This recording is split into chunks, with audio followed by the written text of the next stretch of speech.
all about. Uh, uh, I said it before, in those meetings, we try to see the development of our project, the project in the various places from last meeting. And we will do this with the view of the emphasis we have played recently on education. So we will see how this subject has developed, and this meeting will also be something where we compare our experience in this area of education. Well, but first now, I want to ask you, Antonio, would it be possible for you to inform us or tell us about what we mean as humanists mean by education? Because when we talk like that, we try to find a way in educating about the humanist values and life.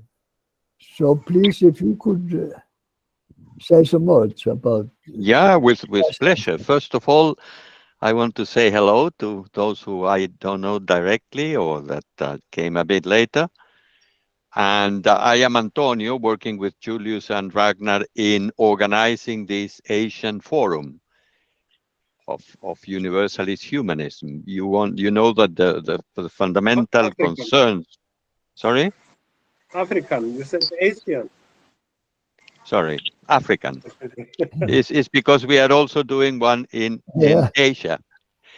You know what? That we humanists, we started in Latin America and we developed to a fairly reasonable level in Latin America, in North America, in Europe, and less in Africa and Asia. Although we have had periods of great activity, but still is difficult, especially because they are the largest concentrations of human populations in the world. Really, it's about 80% between Africa and Asia. And so we are very interested in being able to reach a sufficient number of countries from where we can coordinate and disseminate the concerns that we as humanists have. That is fundamentally the promotion of nonviolence, not only at social and political level, but also at individual level. Because really, social violence exists, because there is individual violence in our own consciousness. And there is an aspect in which universalist humanism that was founded by Silo, who is deceased now, and it has been around since 1969. It's about 54 years now, and still we have a big space to grow.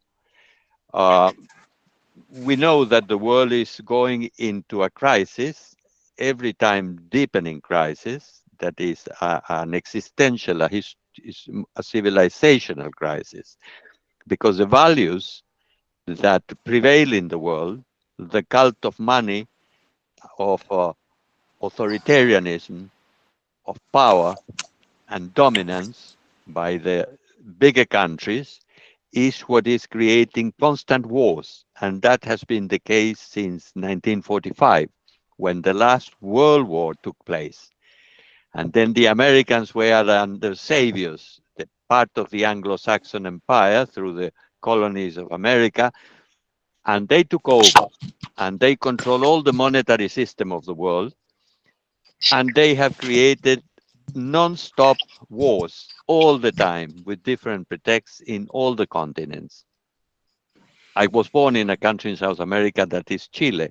It was fairly peaceful and fairly stable. I mean, we had over 150 years of political stability until a socialist government was elected, with a president called Salvador Allende, and they organized from Washington, Kissinger, and associated in the times of Nixon, I think. And they brought down the socialist government, and they killed lots of people, and they established a dictatorship that lasted 17 years. And in that period of dictatorship, they appropriated of all the wealth that belonged to the people. They have privatized the health service, and they privatized home construction, and they privatized most of the mines and the mineral resources. Chile, the same as Zambia, is very rich in copper production. All that went to big international companies. They are privatizing water, education, everything. And so only the people who can pay are making a business of things that before were common ownership. They belong to all the citizens. So that is the damage that this mentality of the neoliberal system and the American and the European initiatives in all these different angles, they are neo-colonial countries. And now we have come to a point where the big majorities of the country, including China, Russia, South Africa, Brazil, and many others that are called BRICS, they don't want that anymore. And they are pushing seriously for a multilateral system in the world, which will be much more fair, and they will give lots of priority to human rights and to peace and stability in society. Because important thing is that we grow in wealth, and the wealth that societies and people working hard generate should go for their own benefit, for services, for development, for many other things, education, health for everyone, etc. And not for weapons, and not for conflicts, and not for wars. And that is a very clear mentality. So we are at the moment in a sort of big division where the large majority of the largest countries is looking for a multipolar world. And still, the Americans and the Europeans that are neo-colonialists, they are expecting to keep the status quo. And so that's why we are living periods of great instability. You saw the war in Ukraine that has lasted now for 2 years, all instigated by the government of Joe Biden and Barack Obama in the previous period, where he was the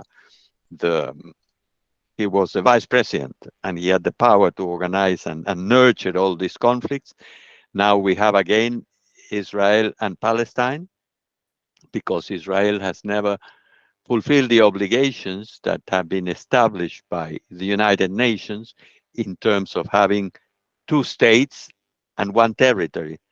They have never recognized the state that belongs to the Palestinians, who have been living there for thousands of years, perhaps even older, according to anthropologists, all the time than the Jews.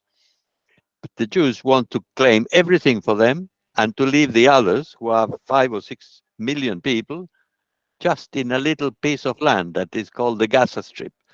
Of course, it's a source of conflict and suffering. And they are Hamas, that is an activist group, militant group, who, of course, they throw bombs and things to Jerusalem and to Israel, but they are a small group. They didn't have the resources. But they are militants, and they keep fighting for the independence of Palestine. If the agreements of United Nations are implemented in the way that they should have for many years, we would have peace there, and both would be developing at different speeds probably, but in a consistent manner towards the future. They wouldn't have conflict. So you can see how conflicts exist, because there is a mentality, there is an intention in human beings. Otherwise, we wouldn't have conflicts.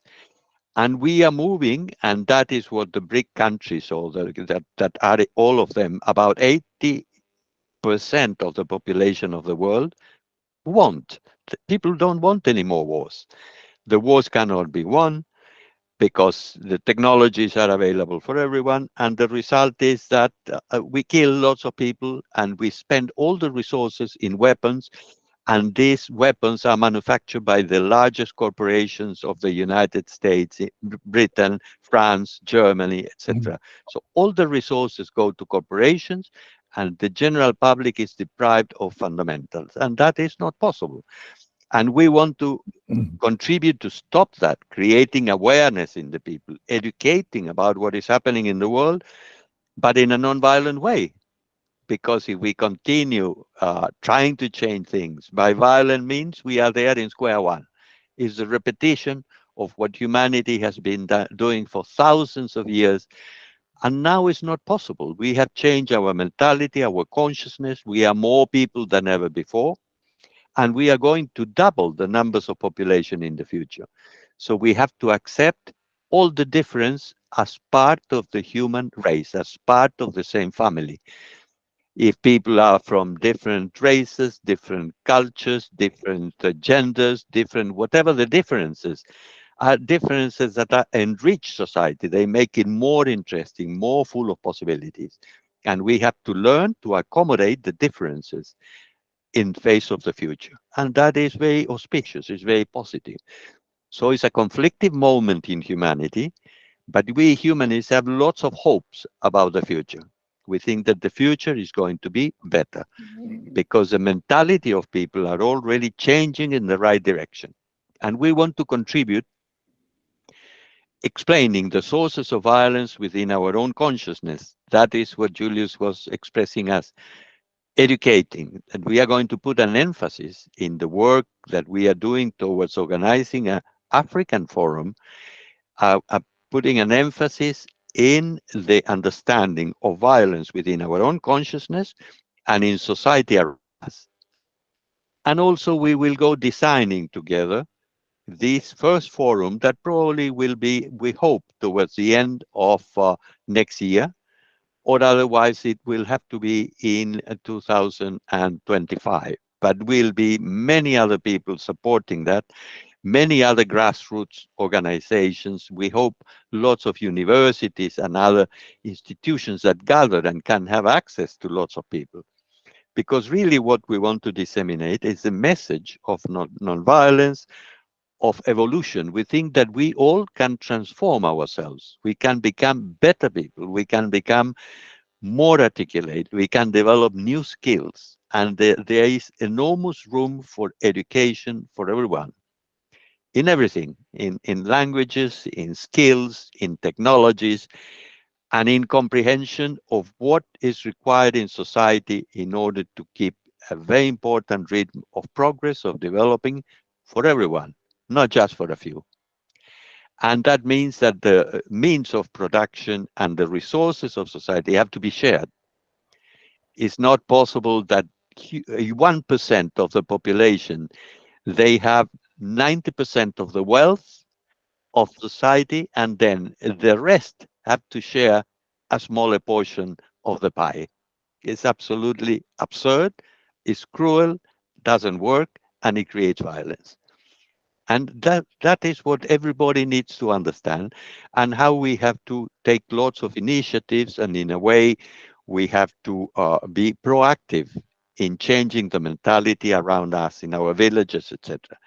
So we have thought that in order to accelerate the understanding of this plan, that now is taking me like 10 minutes to explain, we have to produce small videos that you can receive and watch in your telephone, and you can share with other people, your families, your work mates, your university people, whoever you are in contact with. Is interesting to disseminate because are things that are practical for everyone. They involve practices of personal development that allows us to have availability of greater energy and greater psychological resources to develop our work in daily life, and also a bit of theory. So we will learn techniques, and we will explain why do we do the things that we want to do. And there we have principles of valid action that some of you probably know. We will insist in some of those, how to apply them in daily life. There are techniques that allow to create a higher level of awareness in day-to-day life, to keep our concentration, our attention, to direct our attention, whatever we are doing in life. Because when our mind is meandering all the time, we tend to waste lots of energy, we end up tired, and we cannot progress properly in our own understanding and in our work around us. And this is basically what I wanted to do in this point of emphasis in education. We are talking education within the system of ideas that we are sharing, and we will try to accelerate this work, connecting lots of people around us who will be able to share these experiences and will help themselves to also make grow the project of the Forum for Africa. We have to add countries, we have to add cities, we have to add persons, we have to add institutions, etc. So there is lots of activity that we can share if we share, of course, the objectives of the Humanist Forum for Africa. And I will shut up there. Yeah. Okay, thank you, Antonio. It's very interesting to put what we are doing from day to day into a context, and surely what you have described is very good. Like gives an idea of this what you hectic world we are living in day to day, because and even in Israel or even in Ukraine or anywhere where we have wars, it is somehow the situation is shared by anyone wherever they live. And they are also developing a crisis, a financial crisis that is artificial. The result is that fuel is going up in price, food and is going up in price, all the fundamental resources, because the change of distribution of goods and services in the world is becoming upset. We are so interconnected that it's the same. If you have an infection in a hand, you can say, well, but it's only the hand. I mean, my heart, my head, and all the rest is okay. Yes, but you are connected by your cells, by your blood, by your all the different other communications in the body. And if you don't look after your finger or your hand, what happens? You will have septicemia, and you will have a gangrene, and in the end, you will die. But because everything is connected to everything else, and that is what happened in the world today. That the toxicity and the conflicts of the powerful, of the rich and powerful countries, is affecting everyone else. And that is very dangerous for us, because we are the weaker part of the chain and the ones who end up suffering the most. And then that's why the situation is becoming very tense and very conflictive. So we need to strengthen our hearts and minds and have clarity and be prepared to withstand these periods of crisis, and have lots of faith in what are the good and positive ideas that we have to always emphasize and protect and defend, because the future is going to be better. And I think the future of humankind is going to be has never before been in history. It's positive. So we have to change our perspective, our mentality. There I am. Okay, so then I think, as we are used to in the meetings of the monthly meetings, it would be interesting to hear your comment on what Antonio has been telling us, and also how you can tell of an experience of using the tools of humanist work in your work. Whatever you're doing, you might be helping others, like in a situations of gender violence or disabled people, whatever it is.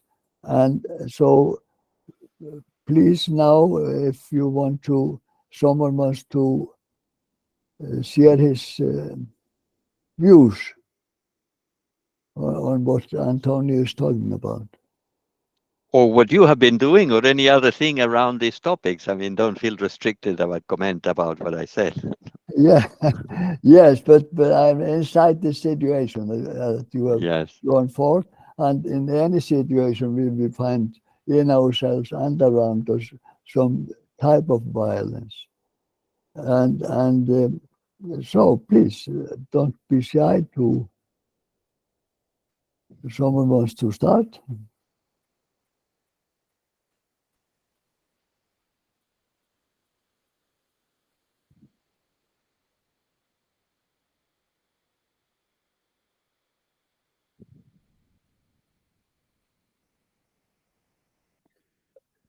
Dorothy, I see that you are with us now. Welcome.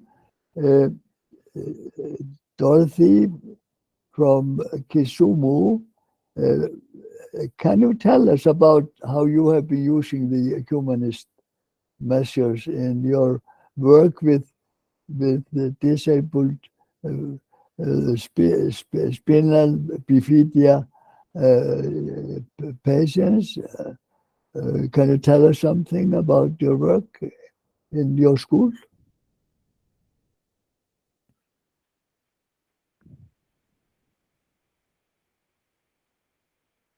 You are muted, Dorothy. If you want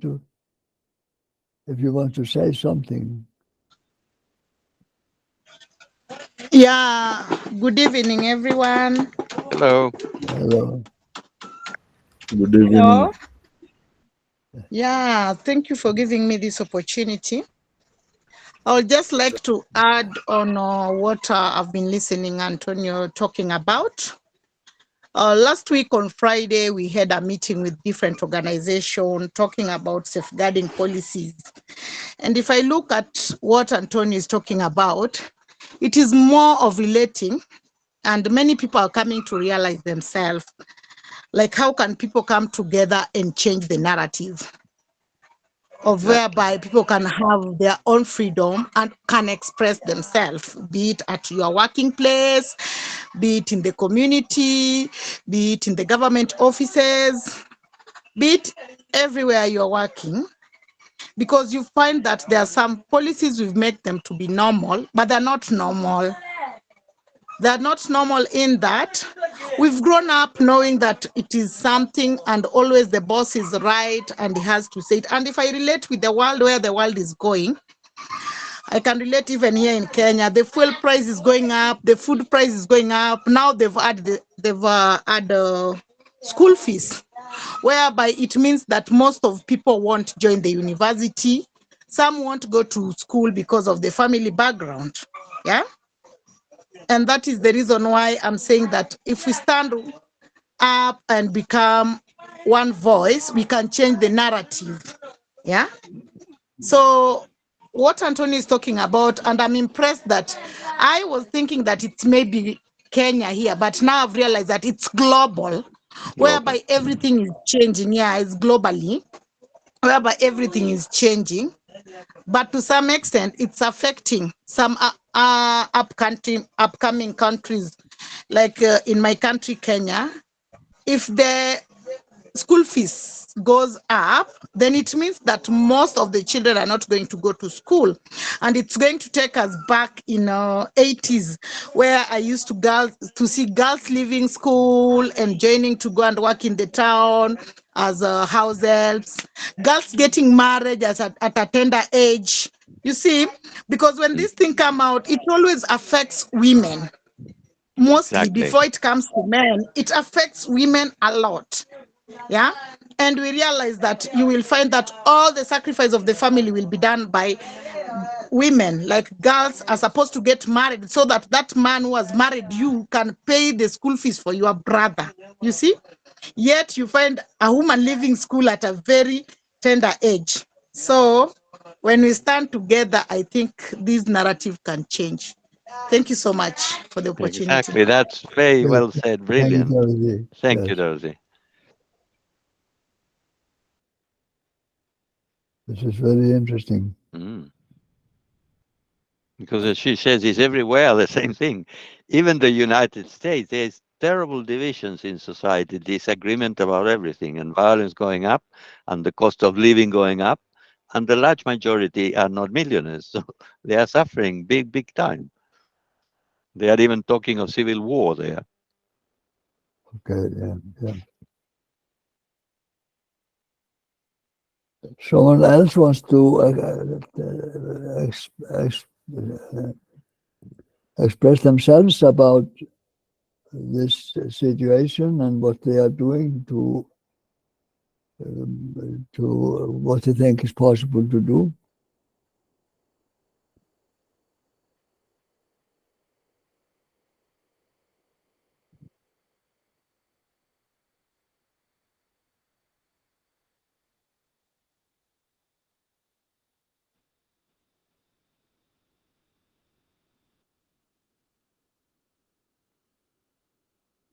Okay, Don't maybe be shy.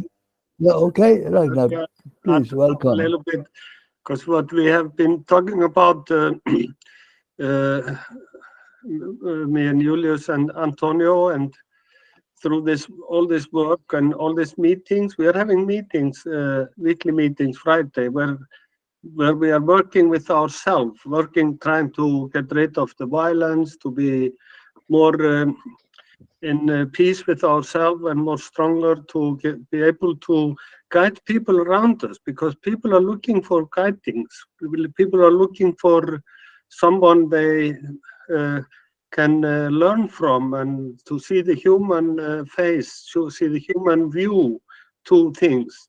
And we were thinking, because the humanists have a lot of tools, like how you can get rid of the violence within you, how you can increase your force, how you can affect, for example, when what you do and what you think and what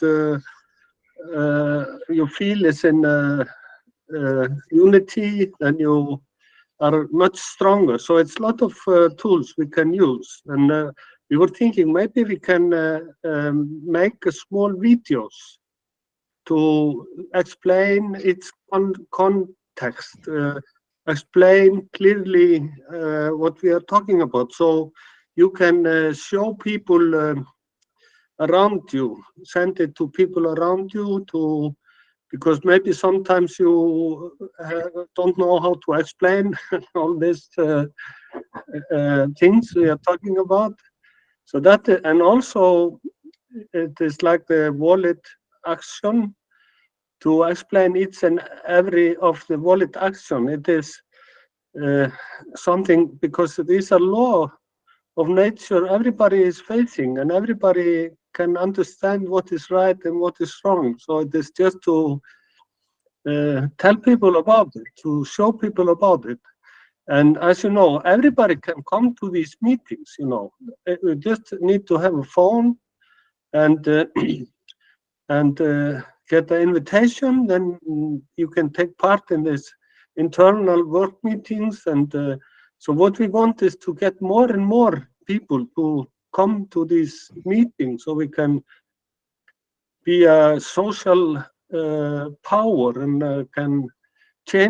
we can change things in our neighborhood. And the more we come, the more we can affect on we can have more affection on the world, because in the end it is all connected somehow. If there is a violence between people and in a society, then things are worse. Yeah. So yeah, it's my input into this. And I think about these practices, you are planning to show now one. I mean that Palumbo made. Yes, we will do it In the end, afterwards. Huh? Yeah, that is one example of how yeah. And I know a lot of you in Africa, in protests, you are doing some videos about things. There is also possible to use the act to make a small theater about how is the right action, what is the wrong action. So many possibilities. But the technique we have today is we can videotape it. Each and everyone have a phone, can make a video and share it. Yes, very, very good.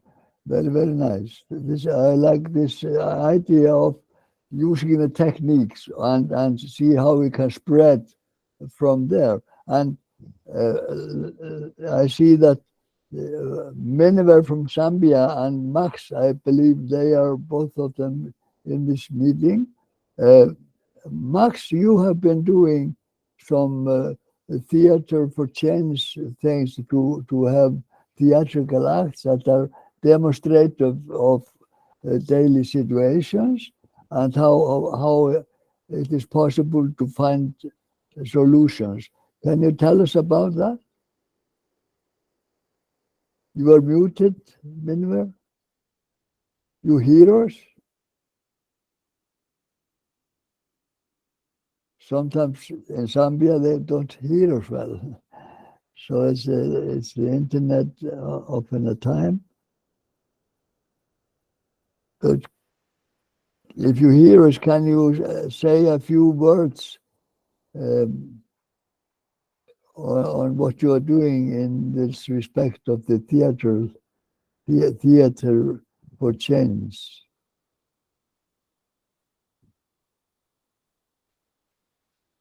It seems that she is not hearing or managing to contact.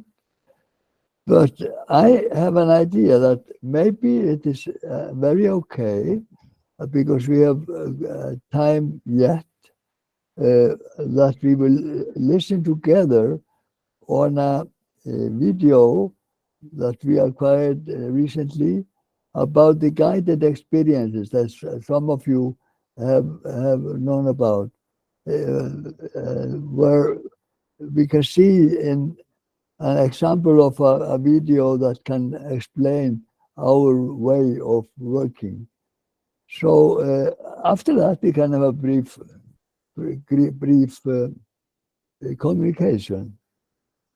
So now I will proceed to try to get this going because I am learning the techniques. So just a minute.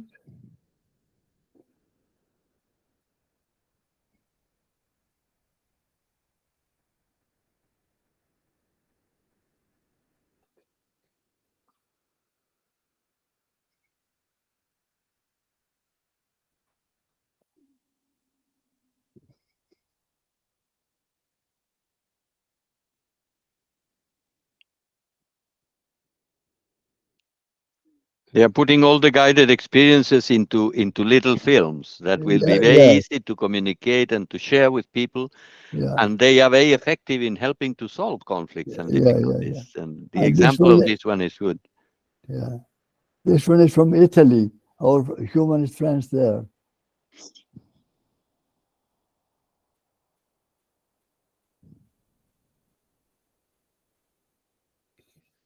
Mhm.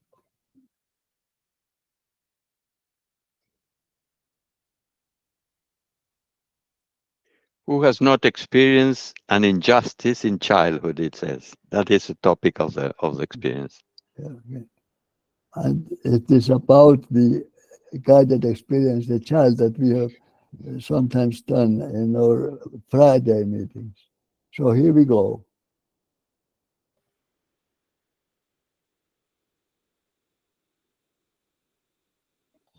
Here we go.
continuare a bussare alla porta. Scusa, che non mi saluti mai. Mara, dove stai andando?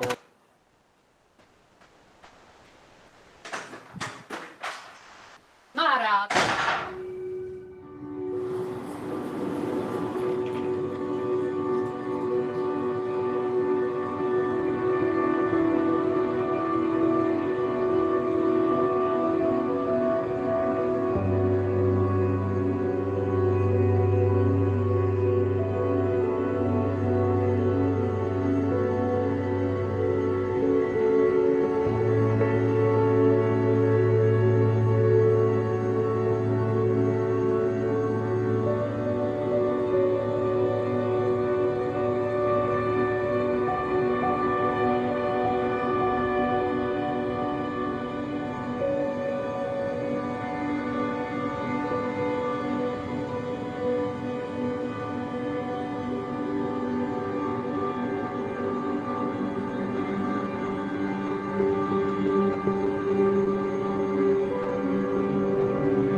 Lori! Lori! Lori! Oh, Un'ora questo coso. oddio, questa applicazione è pazzesca, la devi provare assolutamente. Tu lo sai che odio il cellulare, ma questa è incredibile. Allora, scegli l'ambientazione che ti piace di più. Una qualsiasi. Sì, scorri, scorri. Tu sei matta, cioè te lo dico. Fidati. Questa? Bella. Allora, E adesso quindi? segui le scene, Ok. però mi raccomando, ad occhi chiusi. Mamma mia. Vado? Vai.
Mara. Tu sei... Mara. Come sai il mio nome? Lo so il tuo nome. Come? Lo so molto bene il tuo nome. Molto bene. Come? Che stai prendendo? Perché mia mamma non mi ascolta mai. Pensa sempre a mio fratello. Perché magari tuo fratello è più piccolo. Semplicemente ha più bisogno di lei. E Vuole lei più è bene a te. lui. Non esiste una mamma che vuole più bene a un figlio che all'altro. Te l'assicuro. Lo capirai col tempo, ma ti assicuro che è così. Che succede, Simone? Tutti mi prendono in giro. Perché? Perché dicono che sono brutta, che sono le denti davanti. Che non hai denti. Fai vedere i denti? Ma questi crescono. Ma tanto che non crescono. Ma cresceranno. Guarda, guarda il mio sorriso. Ti assicuro che cresceranno. E poi con questi occhi. Quando mi capitano queste cose sento una grande ingiustizia. So che senti rabbia, so che senti ingiustizia, so che torni a casa e vorresti che tua madre ti chiedesse come andare a scuola. Pensa che sia solo un capriccio per non andarci. Lo so, e tu non ti senti ascoltata, non puoi parlare con la maestra. Io queste cose le so tutte, Mara. E quante? Tutte. Fammi un sorriso. Ora ci penso io, va bene? Vedrò che tu piangi di meno. Forse sto meglio a te. Grazie. Va bene? Ciao. tesoro. Ciao.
Sei una grande, lo noto.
Mara, Ma, scusami se ti ho trattata male stamattina.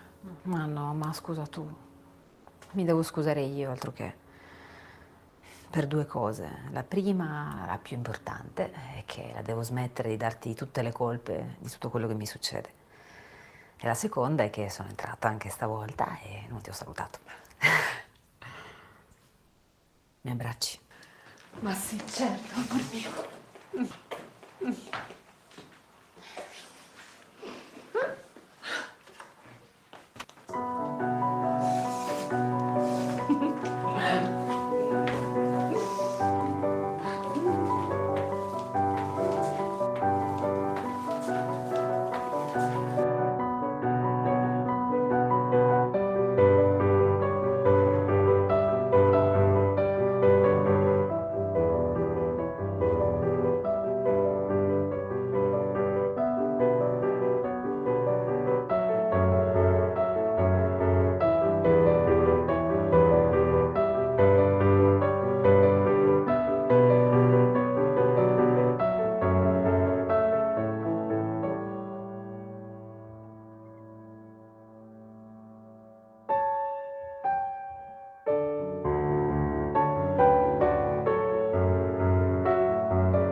Could you read or not, or it was too little? It was subtitled in English.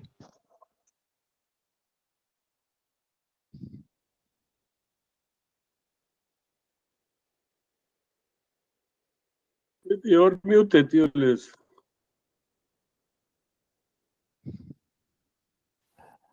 Yes, yes. Yeah, it is difficult to see how it is on the phone. Maybe on the phone it's too small.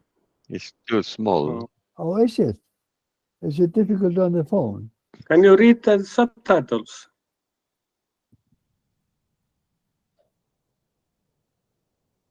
What do you say, those who have phones? Was it difficult to No, read the text? they were too little.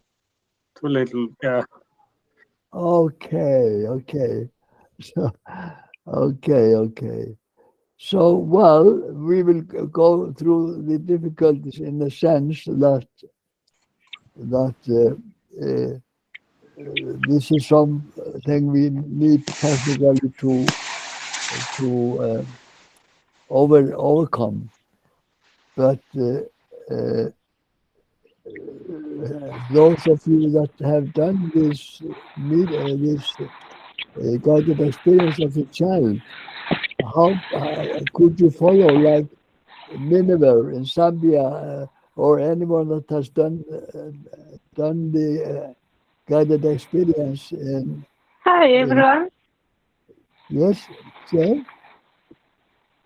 You have done this guided experience? Have you been to the Friday meetings, Jane?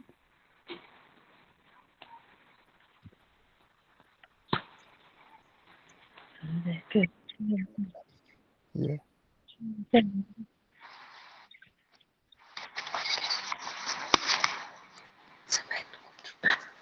To contribute. Yes, please. Hello. To Yes. contribute about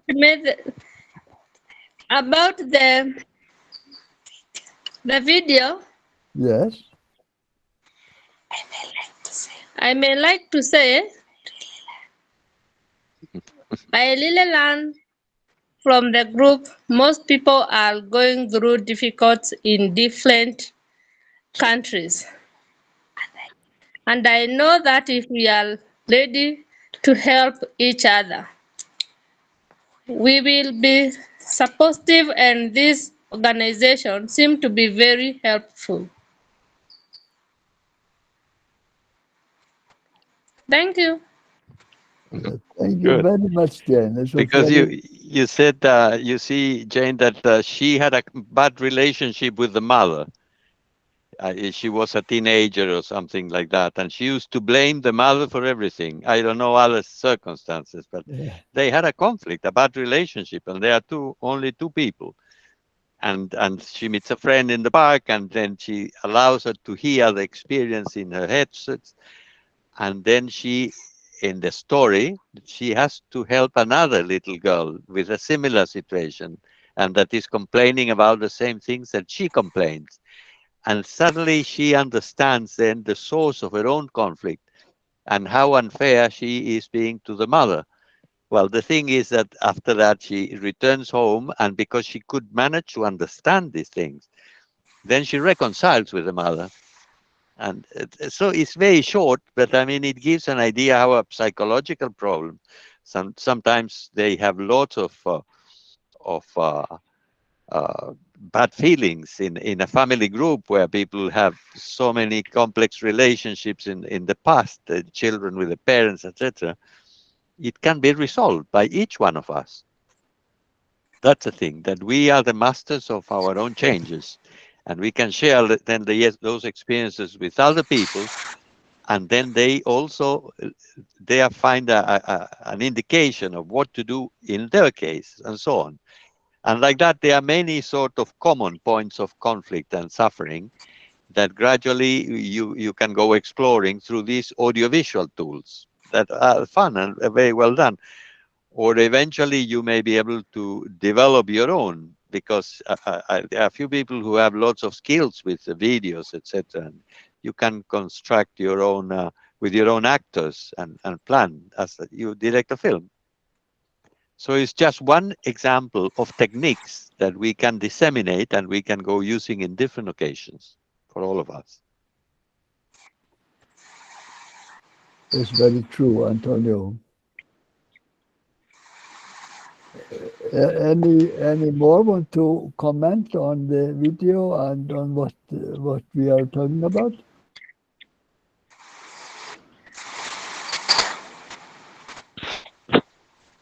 I'll say the video is nice, and looking at the play itself, it's teaching us a lot. There's a lot in the video that I've seen as a young producer who's coming up. I've seen now they have managed to create a story in the form of visual. They're telling a story in the visual way, of which I concur when you talked about us also coming up maybe with a slogan, talking about non-violence. By so doing, we begin to create videos that can also play and also demonstrate what we are talking about. I feel the video has brought to me enlightenment to look at and also to learn from. That's what I would say. It's a very nice video. Has really built me. It has shown me a lot. Yes. Good, excellent. Thank you, Max. This was really useful to hear from you because you have experience in this method, and of course, also you have been doing for a long time those guided experiences. Am I right, Antonio, that Federico Palembo, the Italian director, Yeah. Has he already done more exercises?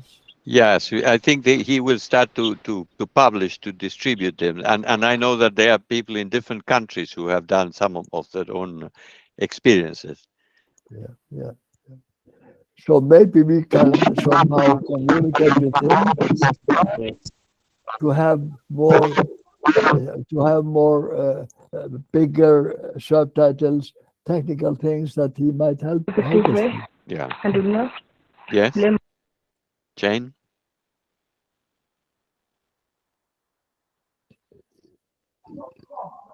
You wanted to, I want to talk about the video.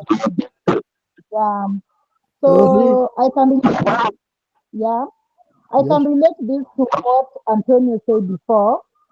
I remember when Antonio was talking, he mentioned something that we have to come with short script or short things which can be shared in group and with our people around us.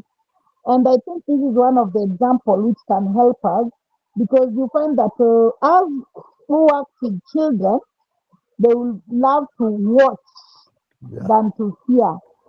More people like watching. You see in that video, some could not read it the way the people say. Let me use Antonio said that their writings were too small, but it will be able to follow the movie or the speech. Yeah. Yeah. So I think if we use it in our dissemination of the messages we are having, it is so grateful. Good, because if you have it in your phone, Dorothy, you don't have to look at the screen that Julius have, and then you will have your own phone. You look for clearer, and you will be able to read. So it's Jane. We cannot hear what you're saying. You have your microphone closed. Yeah. You have to unmute, Jane. Julius, you have to share the link on this video after the meeting. Yeah, I will do. Yeah, definitely. Because we will do kind of a report of this meeting, and they will get the recording and everything. And tell you what, that I think we are about to reaching the 1 hour that we place for those meetings.